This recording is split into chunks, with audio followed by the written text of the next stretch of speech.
arriba, arriba, arriba, arriba. Nos conectamos de Asia, África, Europa, Oceanía, América.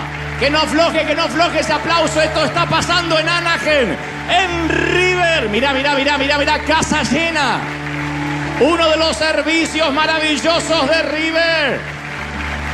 Arriba, arriba, arriba. Ese aplauso es la bienvenida a todos los que se conectan del otro lado. ¡Qué lindo! Estamos felices, contentos. Gracias por estar del otro lado. Gracias por conectarse.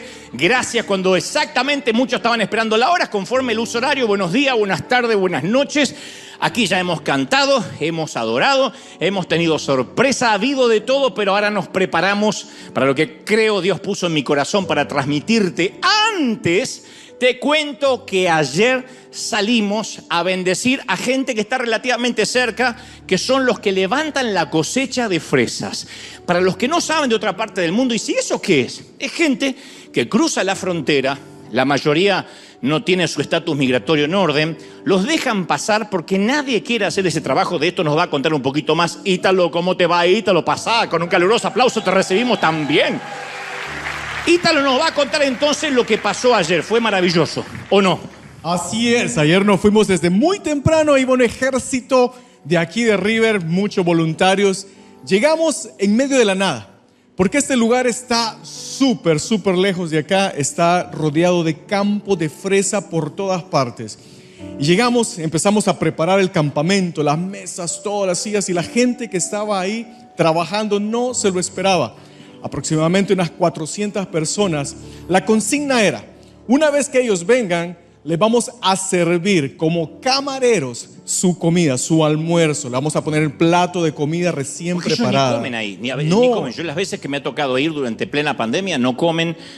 Uno dice, pueden llevar una vianda, no, porque el calor es insoportable, ¿correcto? Así es, ellos trabajan desde muy temprano a la madrugada. El calor es atroz ahí, está rodeado. Me contaban que incluso el polvo que respiran está lleno de insecticidas y un montón de químicos. Había muchos mosquitos ayer, eso era lo que nos encontramos. Entonces esta gente cansada, asoleada, llegamos nosotros, les llevamos refrescos, les llevamos comida preparada por un chef, les servimos en la mesa, les llevamos regalos, juegos, karaoke, música. Vi que había karaoke jugaban. Nos decía el capataz, no creo que quieran participar porque se la pasan muy cansados. De repente veo que tiran un sombrero al suelo y digo, ¿qué pasa? Y empiezan con el zapateado y empiezan a bailar todos ahí. Muy divertido. Y aparte mucha gente octogenaria, 70 años, 80. 75, 80 años. Impresionante, que es lo único que pueden trabajar. Más o menos, ¿sabes cuánto ganan? Ganan el mínimo. Mínimo menos de eso, pero la pasan muy mal. Recién uno nos contaba que él rentaba un espacio en la cocina de una casa, pone su colchita y ahí se duerme y se levanta a trabajar las fresas, porque todo lo que gana lo manda a su familia que está en México o en cualquier país de Centroamérica. Realmente la pasan muy mal y nadie, me contaban los capataces, nadie nunca había hecho algo así para ellos, y nosotros los fuimos a buscar para bendecirlos y llevarles todo esto. Y es gente que por ahí nunca va a venir acá. Y capaz que nunca los vamos a cruzar en la vida. Pero no se van a olvidar nunca que un día que pudo haber sido un día normal, corriente y ordinario, llegaron personas que decían que los amaban. Creo que eso es lo que dan ganas a las personas de decir, me quiero acercar a Dios. Porque en eso nos conocerán, que nos amamos los unos a los otros, que ofrecemos amor sin pedir nada a cambio. Esto es maravilloso. Hay imágenes. Así es, ahí tenemos imágenes. Imágenes de lo que pasó, mira.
Esa es tu semilla. Esa es tu siembra. Siempre hay gente de otras partes del mundo que dicen, ¿y por qué amueblan casas si ahí nunca falta nada? Pero la realidad es que la pobreza no tiene un patrimonio exclusivo de América Latina o de países tercermundistas, sino que la pobreza puede afectar a todos y cuando, aunque esto no es pobreza, esto es un trabajo digno, pero hay gente que cuando vas ahí, yo aconsejaba que lleven a los hijos adolescentes, que los llevemos, especialmente a nuestros hijos que a veces se quejan porque no hay wifi, porque no hay internet, porque se desconectó Netflix. Cuando uno va ahí ve gente grande que trabaja por el mínimo. Y si bien no es una pobreza paupérrima, pero tienen apenas lo básico para subsistir. Y llegar, bendecirlos, darles un día diferente, creo que eso también es iglesia. Así que gracias por sembrar, gracias por ser parte, y a la gente de todo el mundo que también es parte. Muy bien. ¿Están listos, gente? ¿Sí o no? Muy bien. Durante sus 45 años como compositor, Beethoven escribió 722 sinfonías, sonatas, conciertos. El hombre era ecléctico, multifacético. Y lo más asombroso es que muchas de esas composiciones las escribió después de perder la audición. Si alguien se acuerda o estudió acerca de Beethoven, recordarán que él tenía un problema serio auditivo. No es que oía poco, quedó literalmente sordo. Y apenas Beethoven se dio cuenta de su sordera, que al principio fue paulatina hasta que no escuchó más nada, quedó devastado y entró en depresión. De manera que pensaba que nunca jamás iba a poder volver a tocar música, a componer. Y al ver que no tenía la capacidad de escuchar la música que él mismo creaba, él sentía que la vida no tenía sentido, que tenía que dedicarse a cualquier otra cosa. Pero es músico.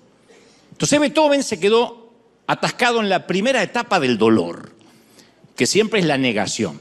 Y dicen que solía tocar el piano tan fuerte hasta que le sangraba los dedos, pero no lograba escucharse. Y finalmente Beethoven aprendió a surfear la ola de la vida. Se colocaba un lápiz en la boca, tocaba muy suave, y de esa manera él podía sentir la vibración de las notas en el movimiento del lápiz que tenía en la boca.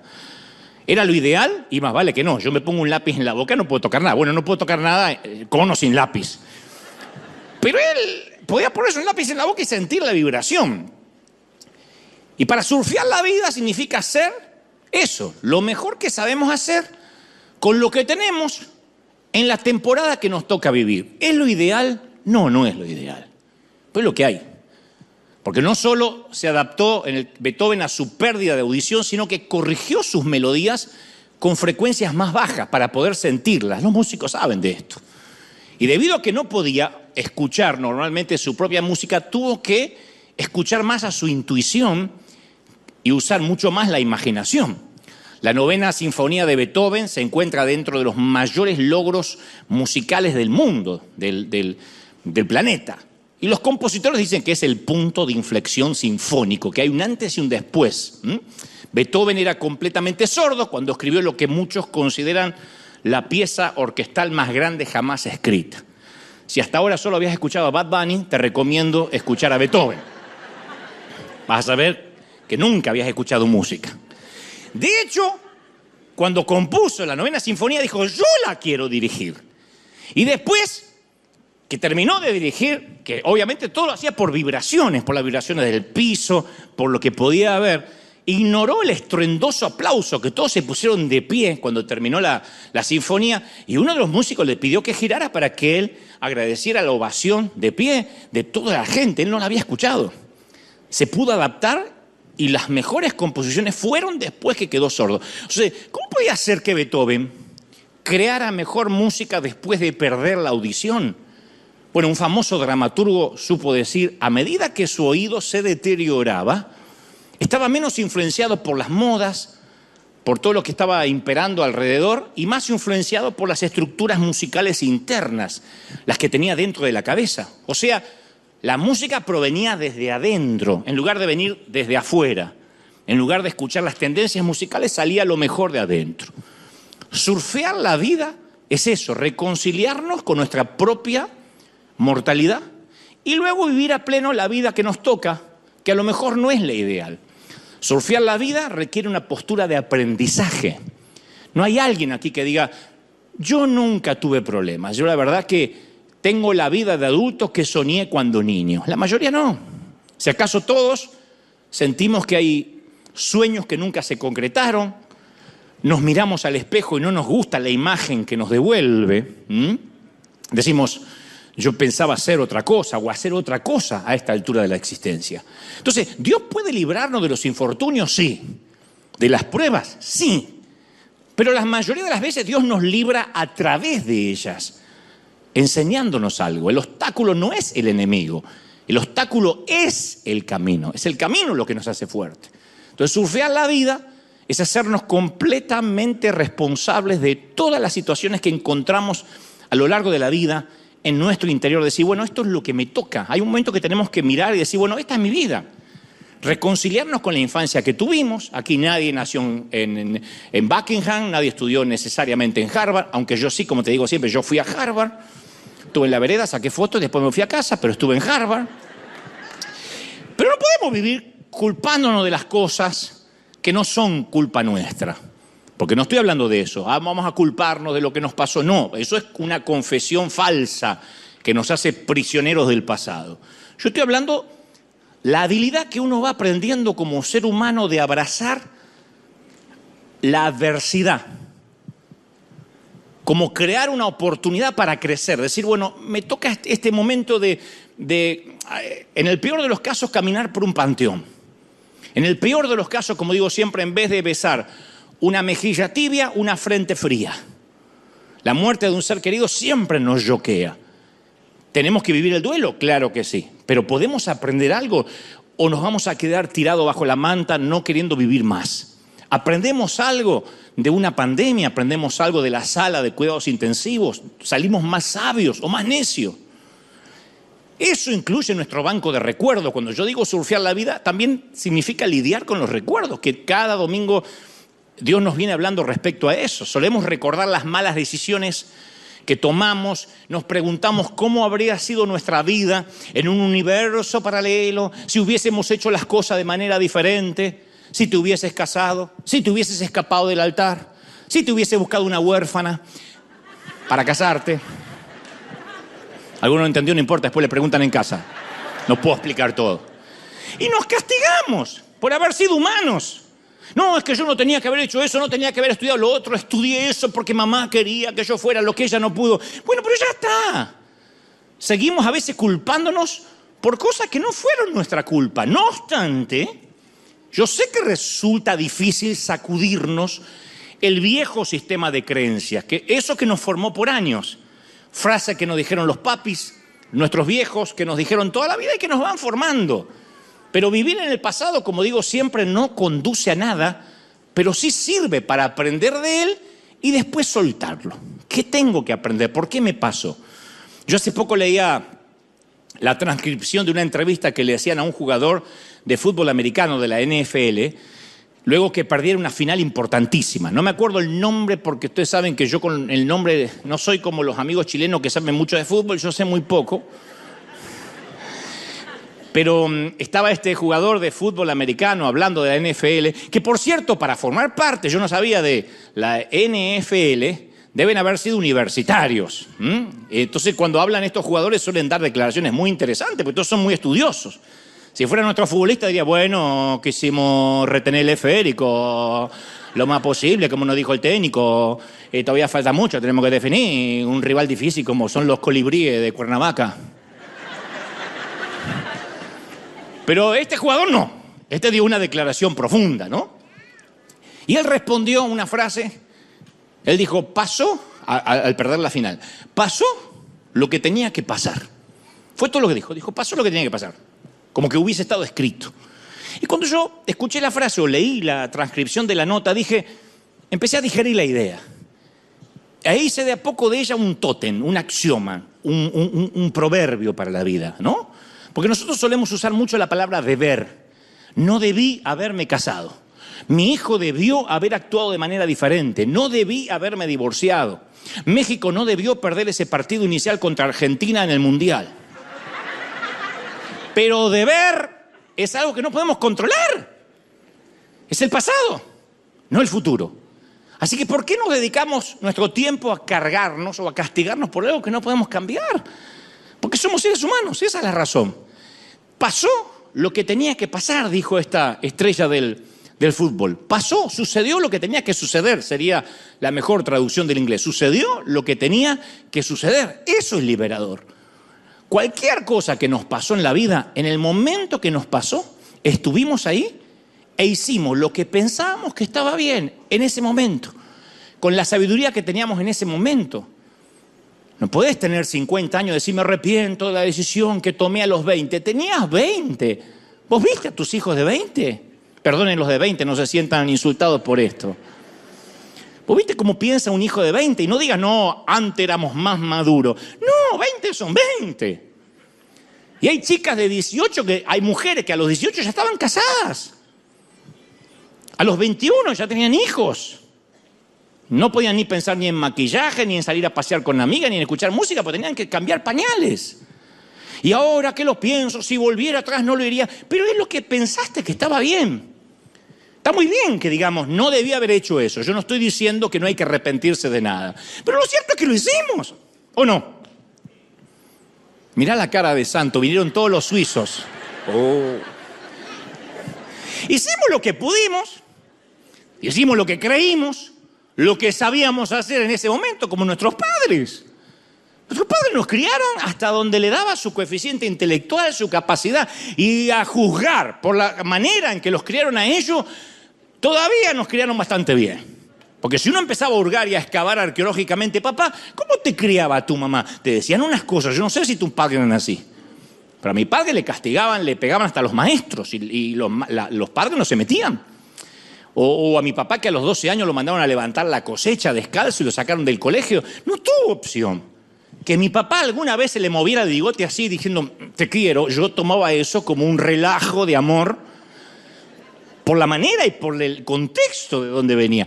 Y él decía, ya de viejito, cuando estaba por partir a la eternidad y tomar el último tren a casa, me decía, hijo, yo sé que fui un bruto.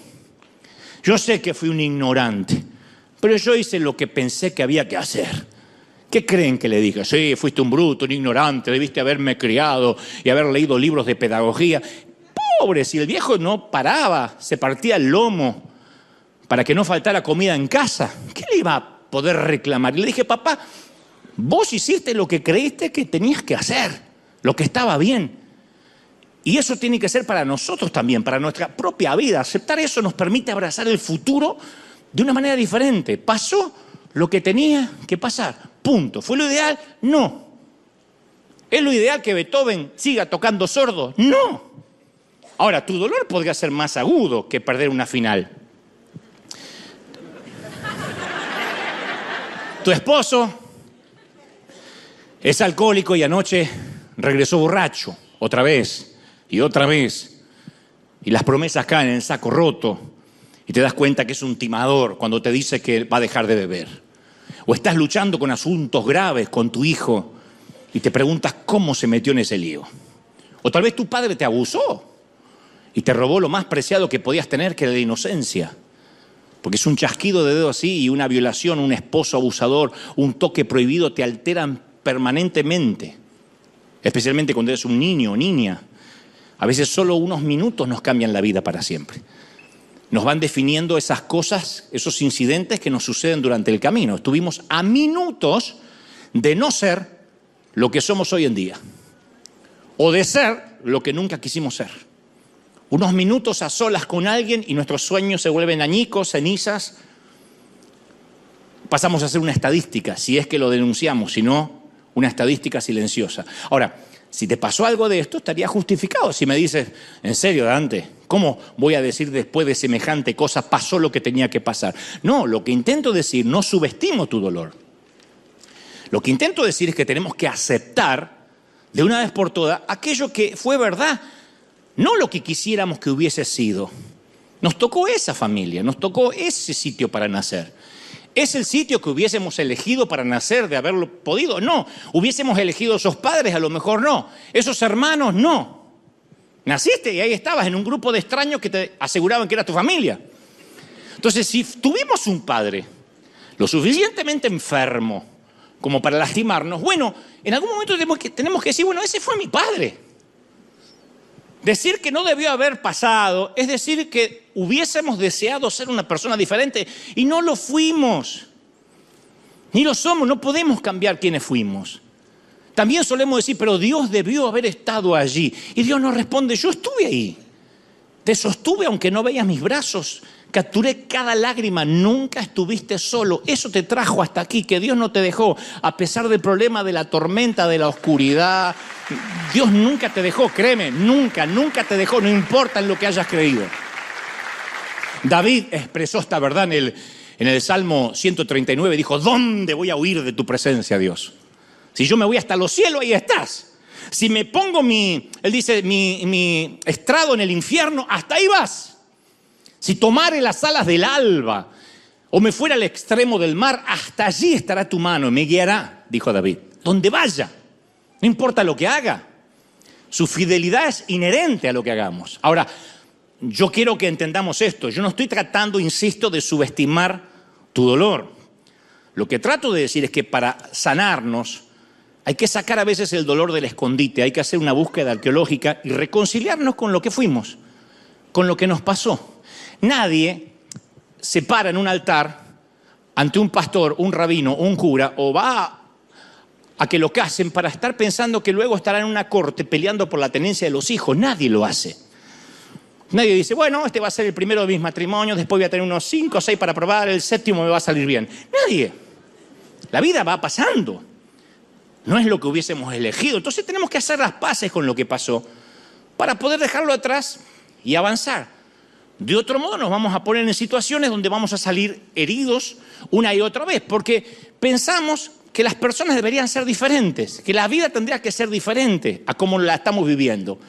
Entonces, hay un momento que la madurez nos lleva a decir, tengo que dejar atrás todo lo que debió haber sido y aceptar lo que fue.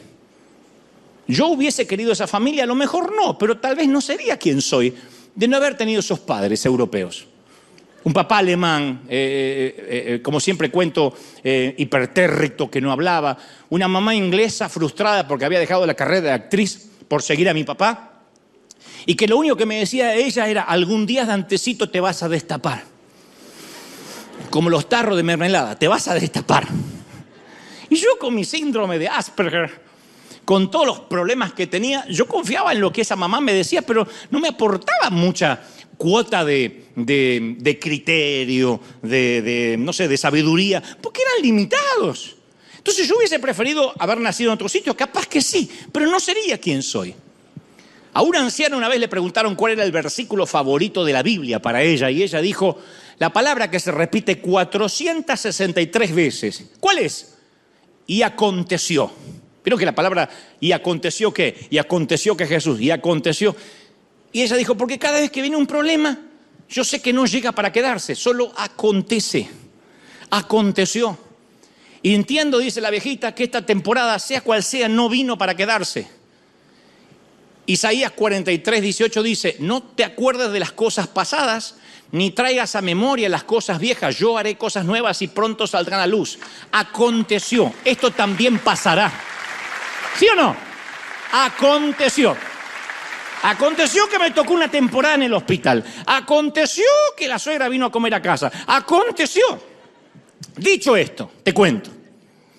El neurocirujano, doctor Penfield, exploró el cerebro y descubrió en 1.300 y tantos pacientes, creo que 1.312 o 1.315 pacientes, que sufrían de ataque de epilepsia, descubrió algo muy particular. Meticulosamente este doctor estudió el cerebro humano utilizando un instrumento que se conoce en la neurociencia como el disector Penfield.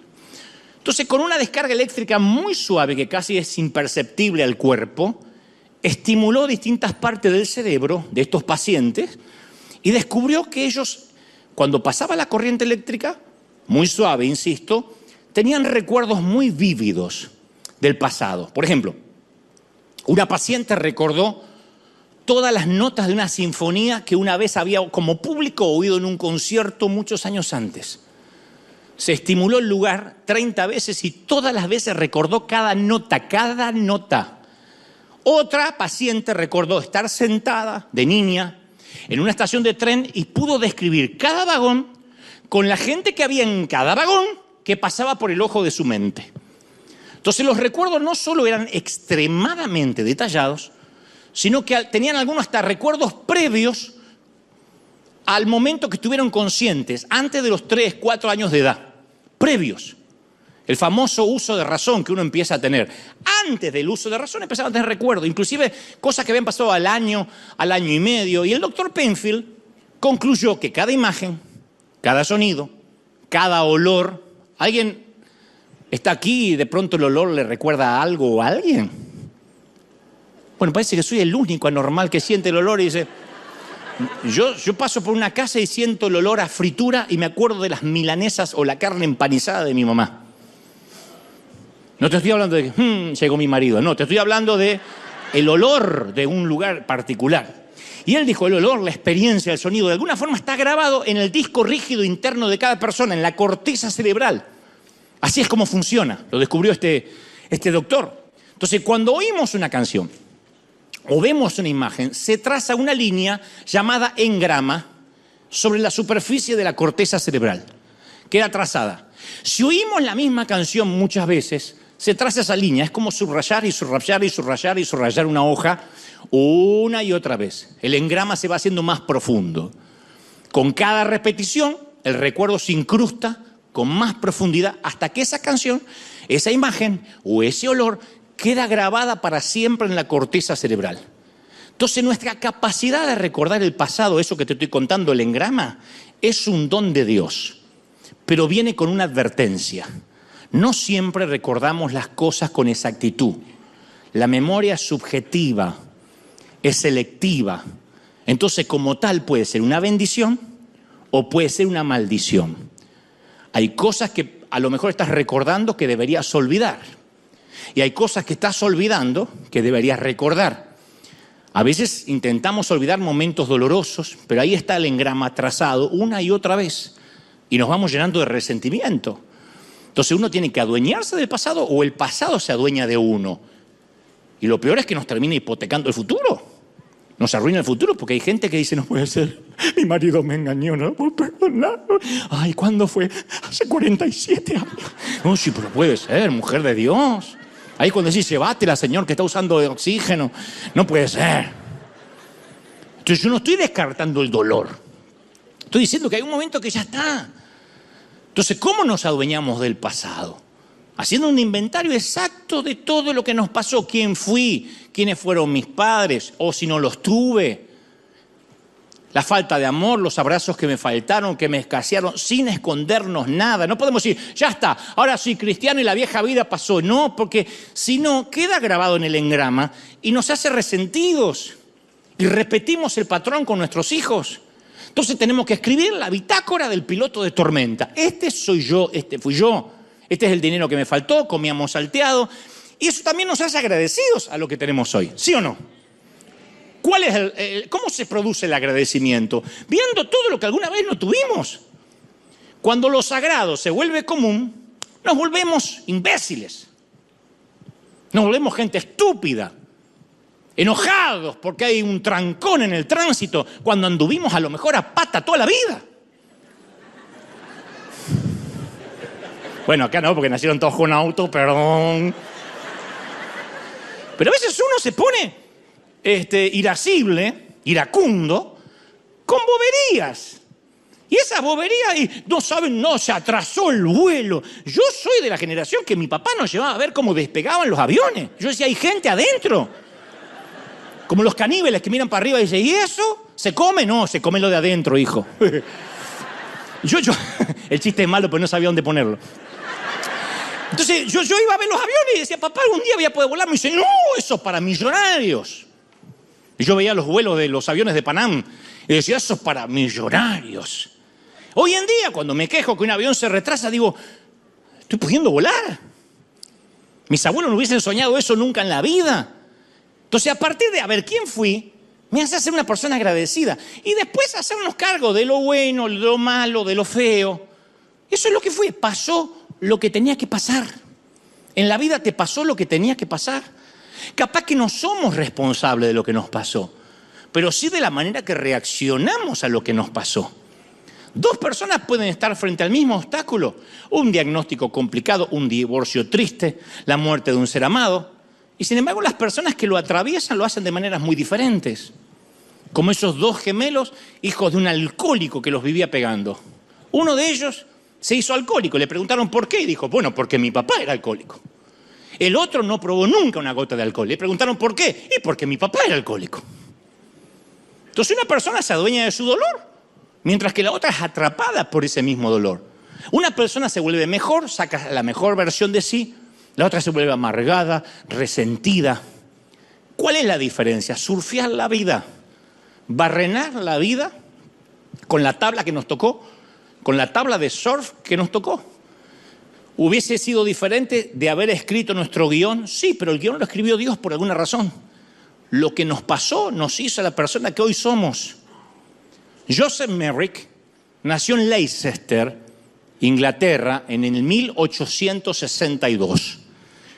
Y pocas personas han sufrido más deformidades que él. Sus 10 dedos eran inútiles. Su cabeza deforme era como la circunferencia de la cintura de un hombre. Fue uno de los casos más famosos. Su boca torcida hacía que su habla fuera incomprensible. No podía decir nada coherente. Su brazo derecho medía el doble de su brazo izquierdo. Las piernas amorfas apenas sostenían el peso. Y en el siglo XIX de Inglaterra había una manera perversa de entretenimiento, los circos que tenían exhibiciones humanas de fenómenos. Y Joseph Merrick era la atracción principal. El circo donde actuaba era muy famoso porque se lo conocía como el hombre elefante. Y la gente pagaba un dineral para presenciar el espectáculo de este fenómeno, que lo anunciaban, y aquí el hombre más horripilante de la tierra. Y cuando él salía de una jaula, todo el mundo gritaba y se espantaba. Y la historia real, un cirujano llamado Frederick Treves se paseó un día por el circo humano. La apariencia de Merrick despertó su curiosidad científica porque no estaba ni diagnosticado. Luego se descubriría lo que llama el elefantismo. Y el doctor intentó hablar con Merrick, no fue capaz de descifrar sus palabras, pero le dejó una tarjeta personal.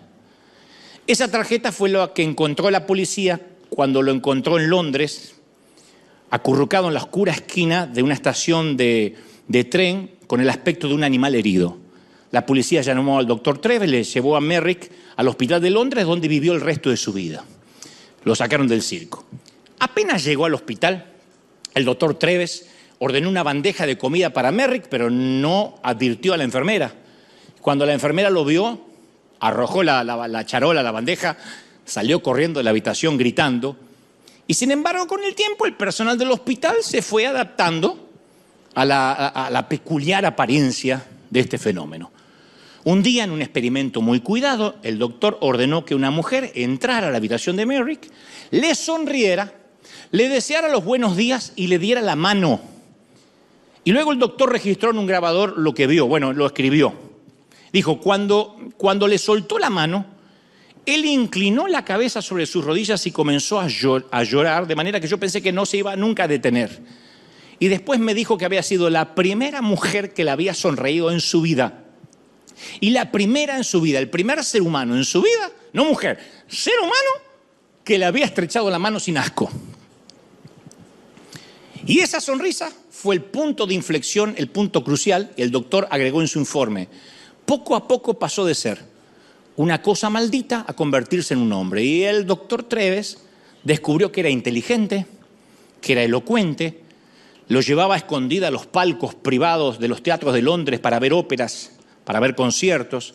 Le dio la Biblia para leer y se leyó la Biblia completa 3 veces. Y más de una vez Merrick dijo, soy feliz a toda hora del día. Este hombre, conocido como fenómeno, dijo, yo soy feliz. Después que muriera Merrick, a los 27 años de edad, el doctor elogió al hombre elefante y dijo, sus dificultades lo engrandecieron, Él demostró ser una criatura gentil, afectuosa, encantadora, sin rencores, sin palabras crueles con nadie. Nunca jamás lo oí quejarse. Yo digo, nunca lo oyeron quejarse, entonces no era hispano el tipo, seguro. ¿Cómo puede ser posible? Mira la vida traumática que vivía. ¿Cuánto nos quejamos por un rollito en la panza? ¿Cuántas mujeres llegan a casa, sacan la faja, liberan a Willy y se quejan? Ay, no puede ser, no puede ser, me quiero matar, me salió un grano. Y este tipo no se quejó. ¿Cómo que alguien que fue maltratado en un ámbito circense toda la vida pudo ser feliz a toda hora del día? La respuesta es: surfió la vida, barrenó con la tabla que le tocó, que por cierto era cristiano, pero barrenó con la tabla que le tocó. Entonces tal vez no seamos responsables de las dificultades que tenemos que soportar, pero sí de cómo vamos a tomar la vida, porque es corta. Y al final del día, nuestra interpretación, las explicaciones que nos demos a nosotros mismos de lo que nos está pasando, va a ser más importante que aquello que nos pasó. El problema no es el divorcio, el problema es cómo te lo explicas. El problema no es casarte, el problema es cómo te lo explicas. El problema no es ponerte de novio o cortar el noviazgo. El problema es cómo te lo explicas. No importa cómo le explicas a los ex-suegros, al cuñado. Cómo te lo explicas a ti mismo. Como uno se lo explica es como va a asumir la vida. Joseph Merrick es la prueba, que es algo increíblemente contradictorio, pero los obstáculos que enfrentamos no son el enemigo. El enemigo somos nosotros. El obstáculo es el camino, siempre. A ver, esto es lo que me tocó, estas son las cartas que tengo. Entonces, cuando nos encontramos en situaciones álgidas, difíciles, acerbas, que decimos, ¿cómo voy a salir?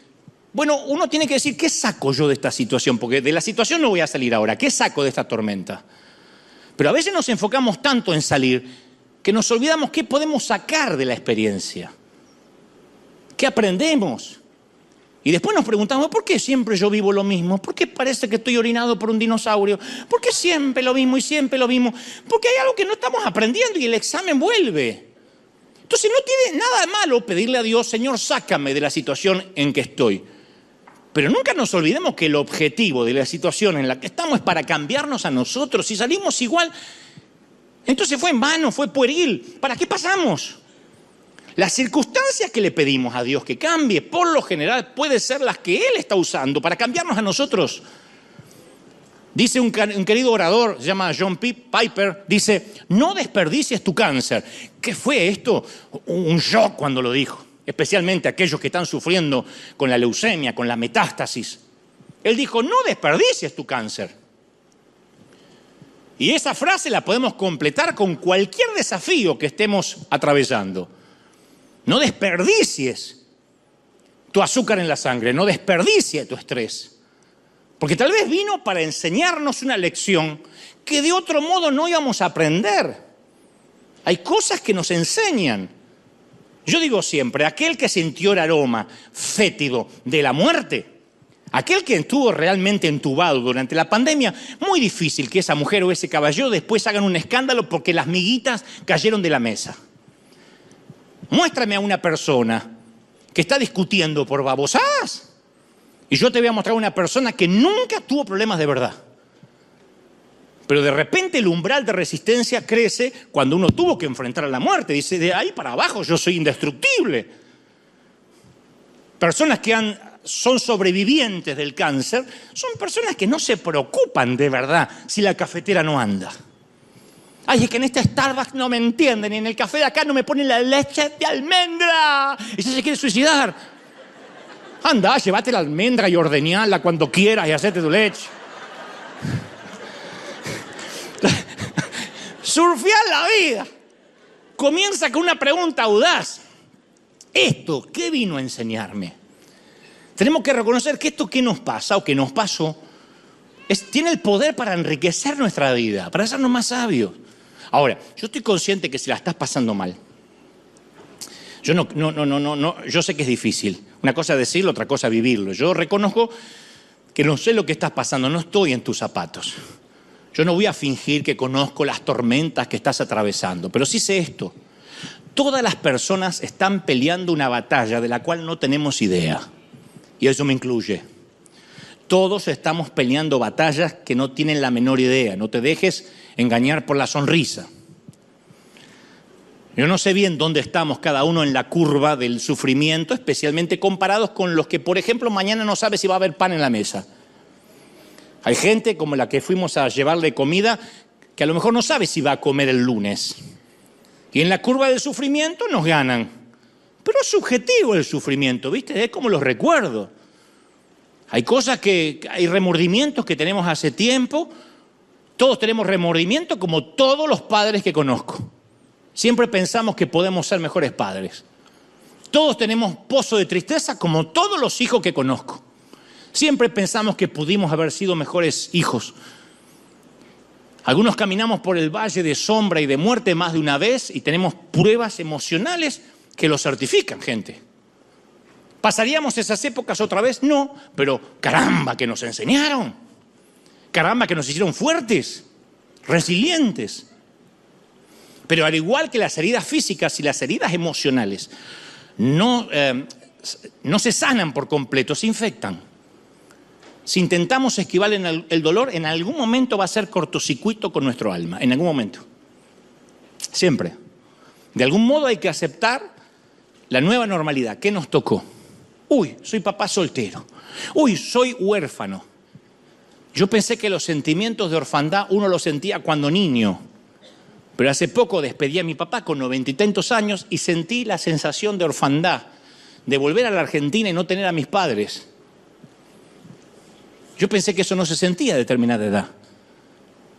No puedo decir, yo quisiera que mi padre esté vivo, porque no puedo cambiar lo que pasó. Sin embargo, me adapto a esa nueva normalidad. ¿Cuál es la buena noticia? Que 1 de Tesalonicenses 4:3 dice, nosotros nos afligimos, pero no nos afligimos como los que no tienen esperanza. Yo tengo la esperanza de reencontrarme con mi padre. Yo tengo la esperanza de decirle a mi vieja, me destapé, vieja, me destapé. Vos sabés, como el tarro de mermelada.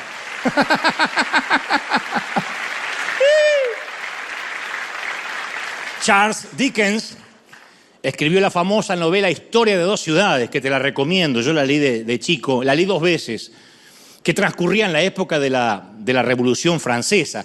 Mi vieja, para que yo me destapara, me hacía leer con voracidad, aleatoriamente. Me dijo, usted lea, que eso le va a mejorar el léxico, le va a mejorar la dialéctica, no va a tener falta de ortografía. Entonces la vieja me decía, léase esto, Historia de dos ciudades. Yo dije, qué aburrido, Revolución Francesa. Pero me acuerdo hasta el día de hoy la introducción épica del libro. Dice, era el mejor de los tiempos y también el peor de los tiempos. La edad de la sabiduría y también de la necedad. La época de las creencias y la época de la incredulidad. De las tinieblas y la luz. La primavera de la esperanza y el invierno de la desesperación. Yo decía, entonces, ¿en qué época era?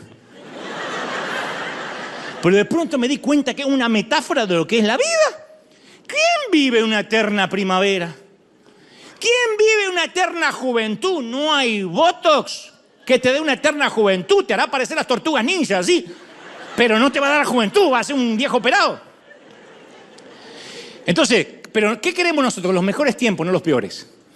Queremos la razón sin la locura, la luz sin las tinieblas, la esperanza sin la desesperación. Pero los mejores tiempos y los peores tiempos siempre transcurren a la vez. ¿Es maravilloso tener hijos? Es maravilloso. ¿Es lindo que se despierten a las 3 de la madrugada el bebé con un gas atravesado? No, querés matarlo al pibe y al gas. Porque la vida es una moneda de 2 caras. Entonces, cuando nos encontramos en una época de sufrimiento, ahí surgen preguntas. Si es un divorcio, decimos, ¿qué tengo yo que arruino todo lo que toco? Si es un diagnóstico difícil, ¿y ahora cómo me adapto a vivir así? Y yo no puedo responderte todas las preguntas, pero sí hay que surfear la vida. La vamos a surfear, vamos a ser pilotos de tormenta, vamos a salir más sabios, tenemos que aprender algo. A veces Dios nos libra del sufrimiento, pero casi siempre nos libra a través de Él. ¿Por qué? Para que podamos entender a otros, ayudar a otros. Surfear la vida es reconocer que las cosas son así y entonces uno no juzga tan rápido. No levanta dedos crispados diciendo, mirá, ¿qué es lo que le pasó? Fíjate aquella porque lo vivimos, mordimos el polvo. No somos de los que se sientan en los asientos baratos, hablando y opinando y poniendo en las redes sociales cómo aquel se agarra a trompadas en el ring. Si nunca, como dijo alguien, te dieron una buena paliza en el ring, no estoy interesado en tu opinión. Ven y pelea conmigo, entiérrate conmigo y entonces me va a interesar lo que digas, ¿sí o no? Ahora, tenemos que adueñarnos de lo que nos pasó sin dejar que eso se apodere de las emociones. La síntesis de la famosa oración de la serenidad, escrita por Reinhold Niebuhr, que dice: concédeme Dios, la conocen, ¿no? Serenidad para aceptar las cosas que no puedo cambiar. Valor para cambiar las que sí puedo. Y sabiduría para reconocer la diferencia. Entonces tal vez no sea nuestra culpa, pero eso no cambia el hecho de que no vamos a elegir cómo vamos a reaccionar a lo que nos pasó. Hace 20 años atrás, yo estaba haciendo un espectáculo teatral en un teatro, valga la redundancia, de Buenos Aires, llamado Teatro Astros, en Argentina, a principios del 2002, 20 años atrás. Ustedes no habían nacido. Y en una escena yo peleaba con dobles de riesgo al inicio, caí mal y me rompí 5 ligamentos de mi hombro derecho. Y el cirujano me dijo: si no te operás, en unos años vas a perder calidad de vida. Y yo le dije: ¿pero qué? ¿Mañana? ¿Pasado? ¿En 2 años? Me dice: no, ahora no vas a sentir nada porque sos joven. Pero de acá a 20 años te va a costar levantar el brazo derecho. Yo le dije: 20 años, tengo 34. ¿Quién sabe si voy a estar vivo para el 2022? 20 años, no. Mirá que 20 años pasan rápido para usted, que va a estar muerto. En el 2022 van a fabricar hombros aleatorios nuevos. Me los voy a cambiar todos los días. Me van a curar con un láser. En el 2022 va a ser la vida ideal. Van a operar con láser. No va a haber suegras porque la gente no las va a tener. Y ahora tengo que enfrentar la normalidad. Pasaron 20 años y la normalidad nueva mía incluye a veces el ibuprofeno. Y cuando experimentamos un traumatismo, nuestro cuerpo forma lo que se llama, eso me lo dijo el doctor, un tejido cicatrizal o cicatricial. Un tejido cicatricial. Yo dije: ¿qué es un tejido cicatricial? Me dice: bueno, a diferencia de nuestro tejido original, el cicatricial se desarrolla, me dijo, en patrones aleatorios. O sea, vas a perder funcionalidad del brazo, vas a perder flexibilidad, fuerza en el hombro. Y yo asumo la responsabilidad de eso. Pasaron 20 años y me cuesta tener el micrófono con el brazo derecho.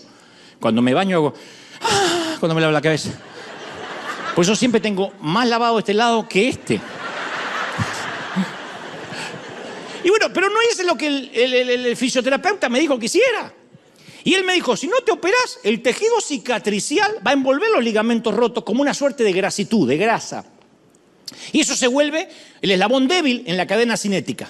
O sea, en lugar de distribuir la tensión uniformemente entre los músculos, mirá que por la misma ofrenda estás aprendiendo fisiología.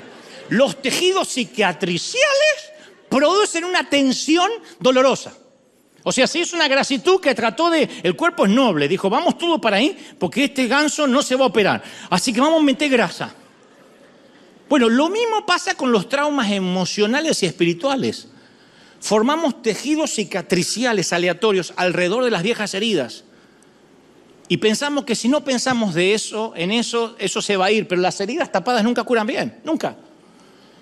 Y vamos a perder funcionabilidad emocional. Mira, te cuento algo más para terminar. Yo te cuento cómo a veces nosotros interpretamos la historia, la vida, y cómo es en función de la personalidad, de cómo nos criaron, de qué nos dijeron los padres, la genealogía. A veces hay gente que romantiza el pasado. Cuanto más viejos nos ponemos, más exageramos lo bueno que éramos nosotros antes. Y contamos recuerdos de los recuerdos, que son mentiras. Yo tenía un tío, yo te conté, que decía: no sabés cómo estaba en Vietnam y las granadas enemigas explotaban alrededor. Yo un día dije: ¡bueh! Y salí a matar a todos. Y la abuela decía: cállate, que ni siquiera fuiste al servicio militar. Pero, y no era mentiroso, no estaba convencido que había estado. Porque cada vez que lo contaba le agregaba una línea más al engrama, hasta él pensó que estaba. Tenía otro tío que decía, las mujeres morían por mí. Tenía 1000 en una fila. Vos mirabas con quién se casó y le decía, ¿en serio?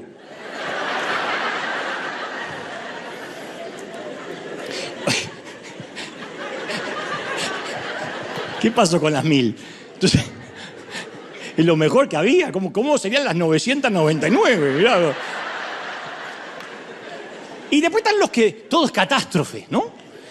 Y los que te decían todo era difícil, como decía mi viejo, comete el arroz. Que en mi tiempo comíamos una vez al mes. ¿En serio? ¿Qué? ¿Ayunaba 29 días? ¡Sí! Y cuando comíamos eran 3 arroz para cada uno. O sea, íbamos descalzos al colegio. A los 30 tuve mis primeros zapatos. Mi mamá me decía, cállate viejo, a los 30 ya estabas casado conmigo. Tuviste zapatos desde que te conocí. Pero a él le encantaba. Entonces los recuerdos no son objetivos. Cada uno une los puntos de manera muy personal y pintamos esa imagen como impresionistas. No, ahora, yo estoy consciente que hay días comunes y días únicos que nos cambian la vida. Yo sé. Y los días a veces pueden comenzar como cualquier otro.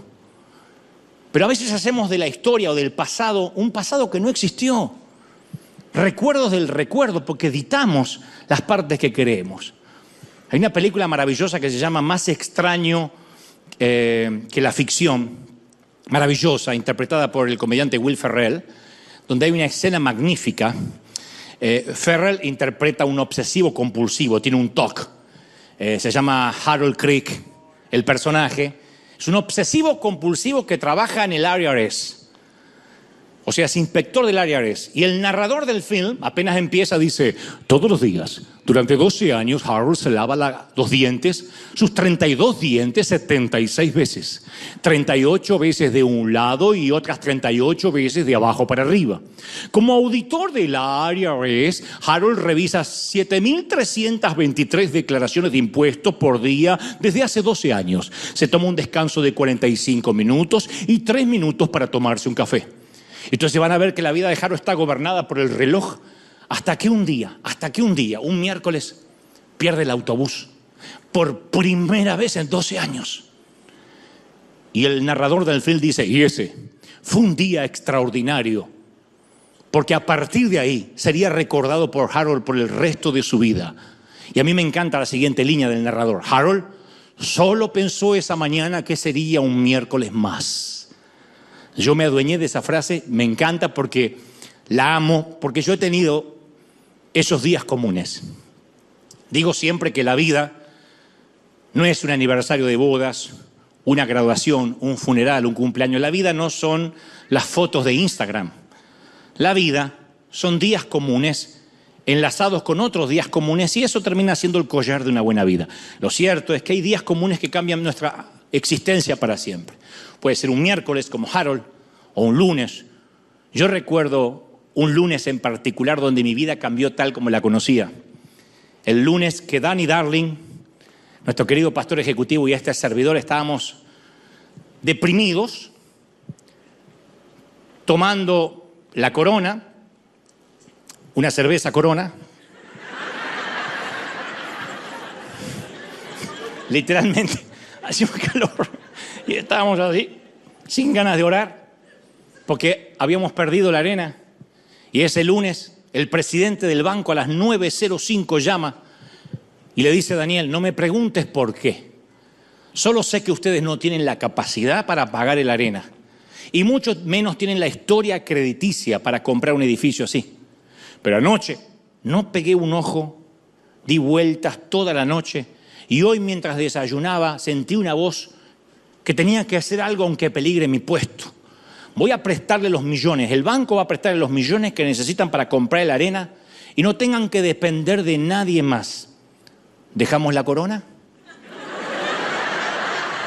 Nos pusimos a orar como corresponde y no fue un lunes más. Lo peor es si hubiésemos estado orando antes y para celebrar agarramos la Corona, pero acá fue al revés. Y ese día aprendí que Dios puede hacer en un solo día más lo que podemos hacer nosotros en toda una vida. Y hoy podría ser uno de esos domingos. Un domingo que pensaste que iba a ser un domingo más. Alguien tiene que aplaudir más que eso. Un domingo que pensaste que iba a ser un domingo más. Un trauma no es igual para todos. La sanidad no funciona igual para todos. Hay que confesar el dolor y decir, yo tuve un día en que mi vida cambió tal como la conocía. Para bien o para mal, un 9-11. Y no hay que ir solo al problema visible, hay que llegar a la raíz.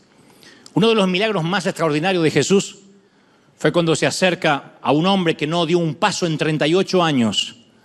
Y Jesús le hace una pregunta que parece insensible. Lo mira y le dice, ¿de verdad quieres ser sano? Parece insultante, 38 años no puede caminar. Pero a lo mejor el tipo quiere un bastón blanco. A lo mejor el tipo quiere unas muletas. A lo mejor el tipo quiere una silla de ruedas. Porque muchos prefieren sentir lástima por sí mismos. Conozco gente que preferirían morir antes que cambiar. Ni siquiera Jesús te puede cambiar si no quieres hacerlo. Y para poder cambiar el guión de nuestra vida, tiene que ser mayor el dolor de estar igual que el dolor de cambiar.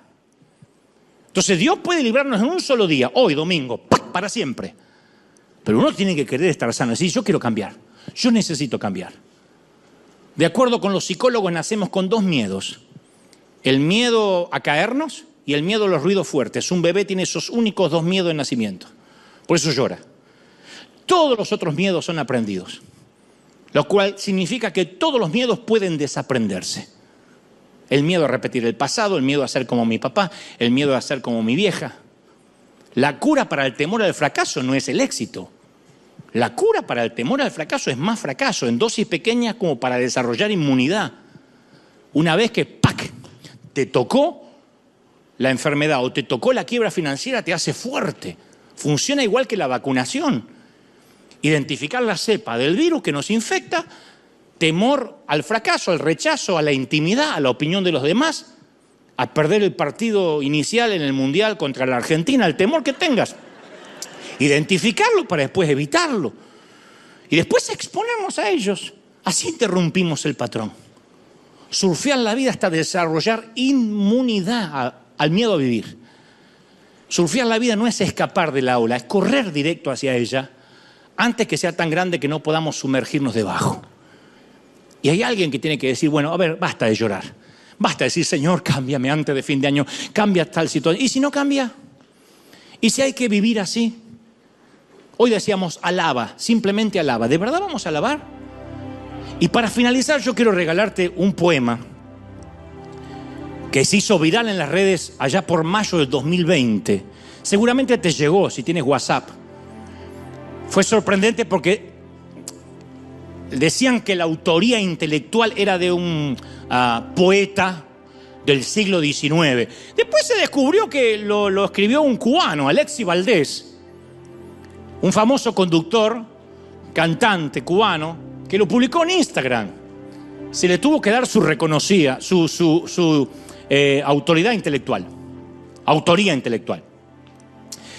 Alexis Valdés. Y cuando algunos lo leímos, allá en ese álgido 2020, que parece que fue ayer, viviendo la hostilidad de un virus implacable, pernicioso, lo único que queríamos que esa gigantesca ola se terminara, ¿se acuerdan?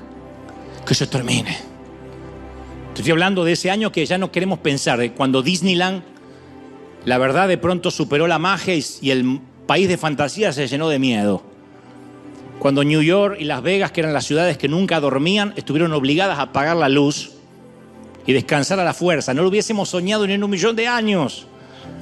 Cuando ninguno quería ir a Roma, vieron, todos los caminos conducen a Roma. No, no vayas a Italia, que el virus está terrible. Cuando el Papa se quedó sin fieles en la plaza y el propio Papa tuvo que hacerse el test de coronavirus. Cuando los besos, los abrazos estaban prohibidos. Cuando las olas de un virus se coronó como dueño del mundo, como un gobierno de facto, como un golpe de Estado a nivel global. Cuando decíamos, acá no va a llegar, somos Estados Unidos. Y llegó. Cuando las fronteras que siempre fueron defendidas por armas fueron atravesadas por un poco de gotas de moco y de saliva. Y por fin hubo equidad en el mundo porque el virus se repartió por igual. Se enfermaron desde Tom Hanks hasta el homeless que vive bajo el puente. Y nos obligaron a ponernos una máscara, no para taparnos del virus, sino de la soberbia, de la vergüenza, de la vulnerabilidad mezclada con el orgullo. Y nos lavábamos la mano a cada rato como Pilato para no reconocer la responsabilidad, porque esto venía de China, no tenía que ver con nosotros. Cuando los enfermeros eran héroes Cuando no nos importaban los héroes de Marvel, ni los jugadores del Barça, ni del Real Madrid o el PSG. Un doctor. Cuando un hospital era más urgente que un misil. Cuando se apagaron las luces de los estadios, se cerraron las iglesias. Cuando no nos pudimos ver por año y medio. Cuando se terminaron los encuentros masivos. Cuando nos enteramos que dicen por allá en Asia Oriental un chino se comió un murciélago y antes que fuera a hacer la digestión ya todo el mundo estaba temblando de miedo. Y ese año aprendimos a surfear. Ese año aprendimos a surfear la ola. ¿Qué nos quedaba? Ni modo. ¿Qué podíamos hacer? ¿Quién podía decir yo no creo en eso? A ponerte la máscara porque no entras ni al mercado. Y entonces, muy atinado y diáfano, el magnífico devenido en poeta Alexis Valdés escribió allá en mayo de 2020 algo así como: cuando la tormenta pase y se amansen los vientos y los caminos y seamos sobrevivientes de un naufragio colectivo.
Hypnotize me, baby, yeah.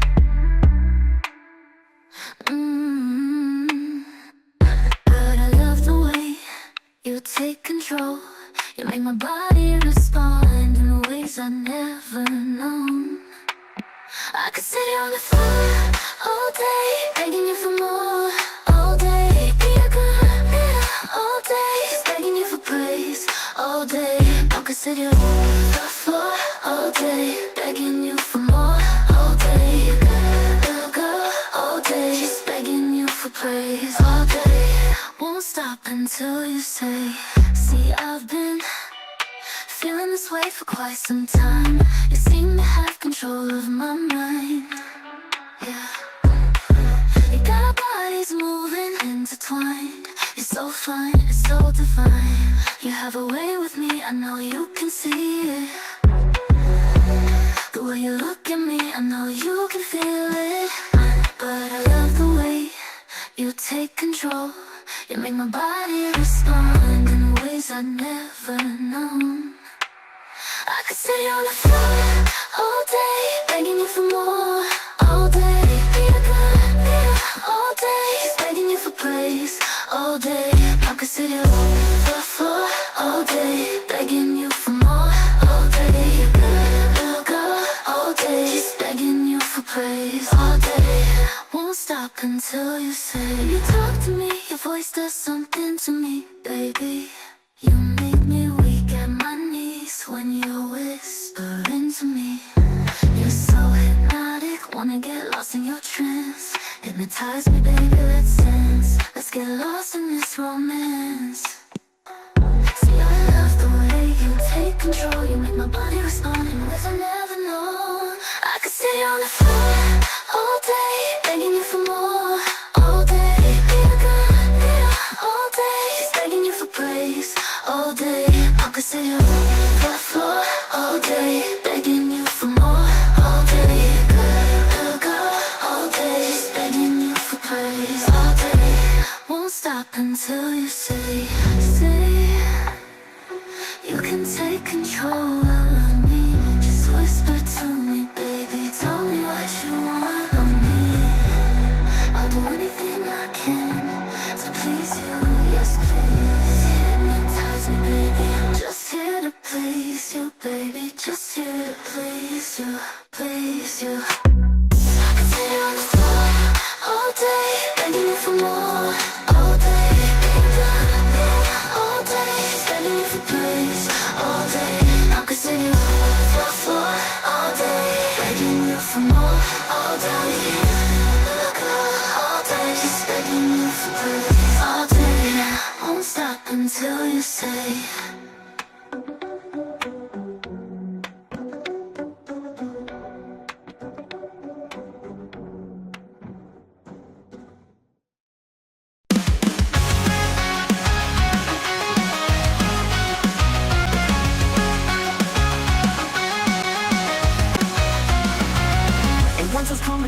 There's a shift in the air. Dark clouds fill the horizon. The storm's approaching you air. See the lightning, it's like water.